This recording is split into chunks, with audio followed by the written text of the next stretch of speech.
તું એ માંગણી કરી કે નથી કરી મને ખબર નથી, પણ એ ચાલુ કરો. ખાનગી કોલેજ કરતા સરકારી કોલેજ આપણા માટે આશીર્વાદ રૂપ છે. મારી પક્ષ પાર્ટી જ્યારે સમાજ સાથે અહિત કરે ત્યારે પક્ષ પાર્ટીના પાટિયા ઉતારતા આનંદ પટેલને વાર લીધા. સાચો આદિવાસી નેતા કોણ તે મામલો એ હવે પડકાર ફેંકાયો છે. કોંગ્રેસ અન્યાય કરશે તો તેના પણ પાટિયા ઉતારીશું તેવી વાત કરતા આનંદ પટેલ જોવા મળી રહ્યા છે.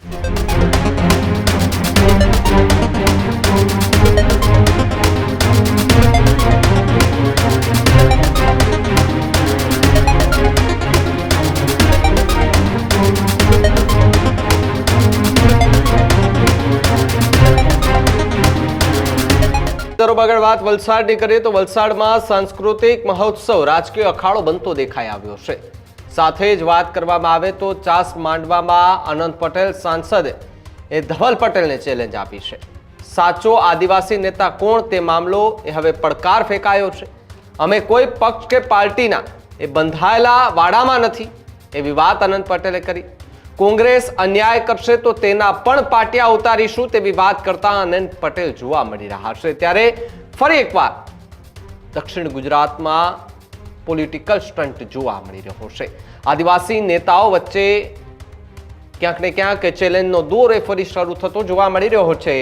ત્યારે ચાસ માંડવામાં જે કાર્યક્રમ હતો ત્યાંથી આનંદ પટેલે સાંસદ ધવલ પટેલને ચેલેન્જ આપી છે. સાચો આદિવાસી નેતા કોણ તે મામલે પડકાર ફેંક્યો અને અમે કોઈ પક્ષ કે પાર્ટીના વાડામાં બંધાયેલા નથી. કોંગ્રેસ અન્યાય કરશો તો તેમના પણ પાટિયા ઉતારી દેશું. આ પ્રકારની વાત અને આ પ્રકારનો દાવો કરતા આનંદ પટેલ જોવા મળી રહ્યા છે. ત્યારે શું કહ્યું આનંદ પટેલે ચેલેન્જ આપતા ધવલ પટેલને, સાંભળીએ. અને તારામાં તાકાત હોય તો મારી સાથે ઉભો રહીને ડિબેટ કરો તો તને ખબર પડે સાચો આદિવાસી કોણ અને ખોટો આદિવાસી. અત્યારે એવી વાત ચાલે કે વાંસદામાં ઘણો વિકાસ કર્યો. ભાઈ વાંસદામાં વિકાસ કર્યો કોઈ વાંધો નહીં. અમે 2019 થી વિજ્ઞાનની કોલેજ માંગેલી હતી, અમને કોલેજ આપી છે, પણ થોડા દિવસમાં એવું કે મેં કોલેજની માંગણી કરી. મારે એક સવાલ તમારી વચ્ચે પૂછવો છે કે 2025માં વાપીમાં સરકારી આર્ટ્સ કોમર્સ કોલેજ આવેલી એ હજુ ચાલુ નથી થઈ. તું એ માંગણી કરી કે નથી કરી મને ખબર નથી, પણ એ ચાલુ કરો. ખાનગી કોલેજ કરતા સરકારી કોલેજ આપણા માટે આશીર્વાદ રૂપ છે. અને અમે શિક્ષિત છે, અમે ભણવા માંગીએ છીએ, અમે નોકરી કરવા માંગીએ છીએ, અમારા સમાજનો ઉદ્ધાર કરવા માંગીએ છીએ.